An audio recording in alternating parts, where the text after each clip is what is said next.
नमस्कार मित्रों, मैं हूं विपिन तिवारी। इस YouTube चैनल पर आप सभी का हार्दिक स्वागत है। मित्रों, जैसा कि आप जानते हैं, इस समय हम सब अध्ययन कर रहे हैं टेंस ज्ञान का। प्रेजेंट इंडेफिनिट टेंस कंप्लीट हो चुका, प्रेजेंट कंटिन्यूअस टेंस चल रहा है। प्रेजेंट कंटिन्यूअस टेंस में अफर्मेटिव सेंटेंस और नेगेटिव सेंटेंस कंप्लीट हो चुके। आज की बारी है इंटरोगेटिव सेंटेंस यानी प्रश्नवाचक वाक्य। आइए हम सब अध्ययन करते हैं इंटरोगेटिव सेंटेंस के ट्रांसलेशन का। कैसे हम ट्रांसलेशन करते हैं, कैसे ट्रांसलेशन की प्रक्रिया है, कैसे रूल्स रेगुलेशंस हैं, उनको हम आज सीखेंगे। तो सबसे पहले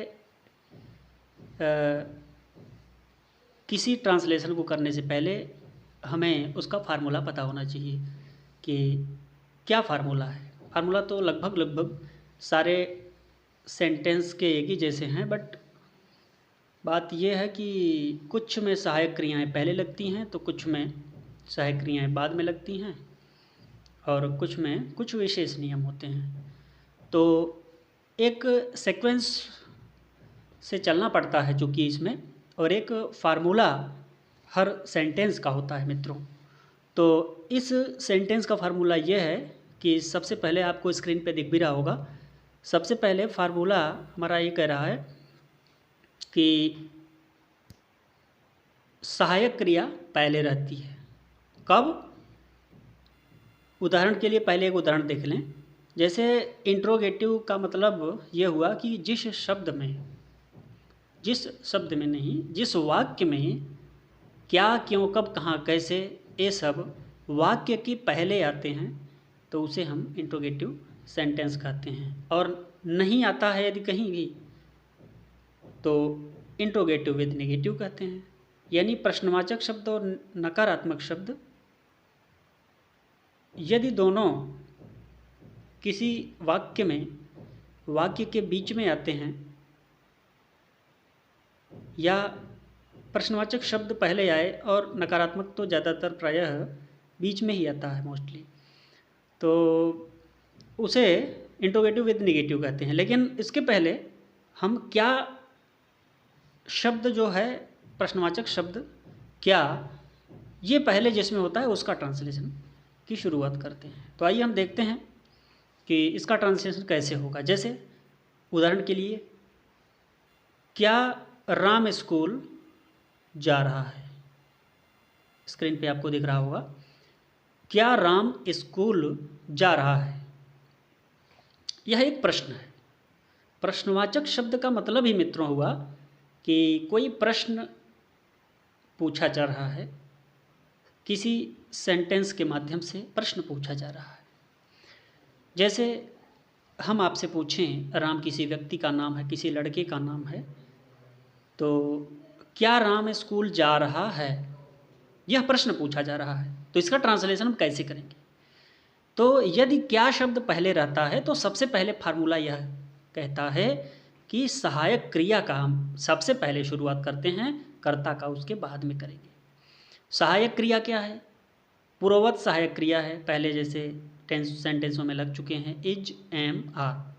एक वचन के साथ इज, बहुवचन के साथ आर और आई के साथ सिर्फ एम, ये कर्ता अनुसार लगते हैं मित्रों। उसके बाद कर्ता का प्रयोग होगा, आपको दिख रहा होगा, सहायक क्रिया हुई इज, एम, आर, कर्ता अनुसार, फिर कर्ता होगा। उसके बाद मुख्य क्रिया के फर्स्ट फॉर्म में आई एन जी का प्रयोग होता है। जैसे गो होता है, गो एक क्रिया है, इसमें आई एन जी लगा देंगे तो गोइंग हो जाएगा। उसके बाद कर्म का प्रयोग करेंगे यदि रहेगा सेंटेंस में, तो कर्म नहीं रहेगा तो कोई बात नहीं है, आगे बढ़ जाएंगे। स्थान रहेगा तो स्थान लगाएंगे, फिर तरीका, फिर समय लगाएंगे। उसके बाद में इंट्रोगेशन मार्क होता है, इसका हम प्रयोग करेंगे। तो हमारा ट्रांसलेशन कंप्लीट हो जाएगा। क्या राम स्कूल जा रहा है? क्या राम स्कूल जा रहा है, इसका हम ट्रांसलेशन कैसे करेंगे? क्या राम स्कूल जा रहा है, इसका प्रयोग हम करेंगे। सबसे पहले मैंने बताया कि सहायक क्रिया कर्तानुसार सहायक क्रिया का प्रयोग होगा। कर्ता एक वचन का है चूंकि इसमें, इसलिए इज का प्रयोग हुआ, उसके बाद कर्ता प्रयोग हुआ। फिर फर्स्ट फॉर्म में आईएनजी का प्रयोग हुआ, गोइंग हुआ, उसके बाद में टू स्कूल लिख दिया। हमारा ट्रांसलेशन कंप्लीट हो गया। Is Ram going to school, ये प्रश्न पूछा जा रहा है मित्रों। इसी प्रकार अगला ट्रांसलेशन हम करेंगे। अगला ट्रांसलेशन करना है, इसके लिए थोड़ा बड़ा स्क्रीन कर लेते हैं। क्या महेश घर जा रहे हैं? क्या महेश घर जा रहे हैं? क्या महेश घर जा रहे हैं? तो महेश चूंकि एक आदमी है, इसलिए एक आदमी के लिए एक वचन का प्रयोग करेंगे। इज महेश गोइंग, जा रहे हैं का गोइंग हो गया, और किसी भी स्थान के पहले टू लगाया जाता है, तो टू का प्रयोग किया और क्वेश्चन मार्क लगा दिया। क्वेश्चन मार्क लगा दिया, ये सेंटेंस कंप्लीट हो गया। ये सेंटेंस क्या कंप्लीट हुआ? Is Mahesh going to home, क्या महेश घर जा रहे हैं, कंप्लीट हुआ। अगला है, क्या वह क्रिकेट खेल रहा है? उसी प्रकार ये भी है, एक वचन चूंकि वह है इसलिए इज का प्रयोग हुआ, उसके बाद में ही मीन्स वह होता है, ही लिखा। उसके बाद आगे हम मुख्य क्रिया खेलना है। मुख्य क्रिया खेलना है तो प्ले माने खेलना होता है, इसमें आईएनजी लगाया तो प्लेइंग हो गया। और उसके बाद क्या खेलता है? द क्रिकेट, क्रिकेट खेलता है, फिर क्वेश्चन मार्क लगा देना है। ये कंप्लीट हुआ sentence. Is Ram is he playing the cricket, is he playing the cricket. इसी प्रकार क्या वह कपड़े धो रही है? Is he washing the clothes, कपड़े यानी कई कपड़े हुए, कपड़े यहाँ प्रयुक्त हुआ है, कपड़ा होता तो क्लॉथ होता, क्लॉथेज मीन्स कपड़े, कई कपड़े हैं इसलिए कपड़े प्रयोग हुआ। तो यहाँ पे धो रही है यानी कोई स्त्री है, जिसको हम वह प्रोनाउन वह प्रयोग कर रहे हैं, और वह एक वचन है, माने एक स्त्री है, उसके लिए शी का प्रयोग करेंगे। शी मीन्स वह स्त्रीलिंग में प्रयोग होता है, और मुख्य क्रिया का प्रयोग उसके बाद में करेंगे।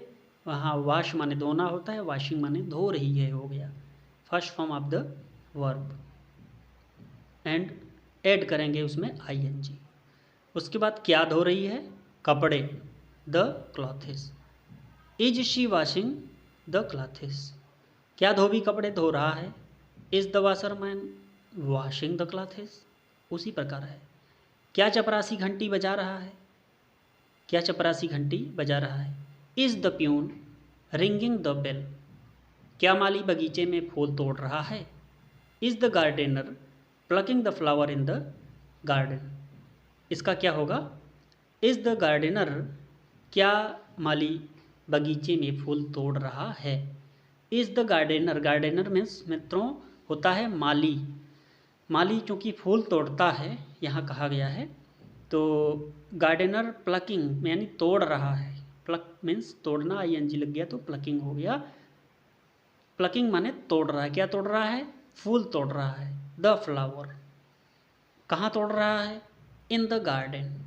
अब देखें इसमें कई चीज़ प्रयोग हुआ है, कई चीज़ें आई हुई हैं।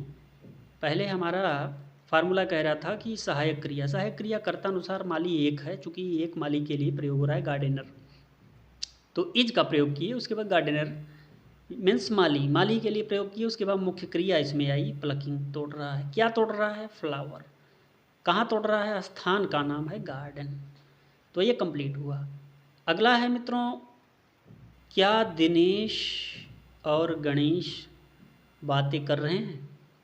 Are Dinesh and Ganesh talking. ऐसा क्यों हुआ? दिनेश एक आदमी है और गणेश भी एक आदमी है, यानी दो आदमी हुए, दो व्यक्ति बात कर रहे हैं। इंग्लिश में दो ही वचन होते हैं, एक वचन के अलावा बहुवचन हो जाता है, इसमें दो वचन नहीं होता। इसमें होता है सिर्फ एक वचन और बहुवचन। संस्कृत में तो 3 वचन होते हैं, एक वचन, द्विवचन और बहुवचन। तो दिनेश और गणेश 2 व्यक्ति थे, तो इसके लिए आर प्रयोग हुआ, ARE। Are Dinesh and Ganesh talking? Question mark. क्या वे रामायण पढ़ रहे हैं? Are they reading the Ramayana? Are they reading the Ramayana? क्या वे रामायण पढ़ रहे हैं? क्या तुम कंप्यूटर चला रहे हो? Are you operating the computer? Are you operating the computer? इसमें मित्रों पिछले वीडियो में जो सेंटेंस बताया गया था नेगेटिव सेंटेंस, उसमें इसमें थोड़ा सा फर्क है, बस सहायक क्रिया पहले आ गई है, बाकी लगभग सब वैसे ही है। उसमें नकारात्मक शब्द नहीं था, इसमें नहीं है, और आ भी जाए तो कर्ता के बाद हम लगा देंगे। अगले सेंटेंस में इंटरोगेटिव विद नेगेटिव में हम आपको बताएंगे कि नहीं का प्रयोग कैसे कैसे क्या है करना है, उसको हम इंगेज करेंगे। क्या हम गाना गा रहे हैं? Are we singing a song? क्या तुम अपने पिताजी को पत्र लिख रहे हो? Are you writing a letter to your father? क्या तुम शोर मचा रहे हो? Are you making a noise? Are you making a noise? क्या तुम शोर मचा रहे हो? क्या तुम पैसा कमा रहे हो? Are you earning the money? Are you earning the money? क्या तुम पैसा कमा रहे हो? क्या मैं किताब पढ़ रहा हूँ? Am I reading the book? क्या मैं परीक्षा की तैयारी कर रहा हूँ? Am I preparing of the exam?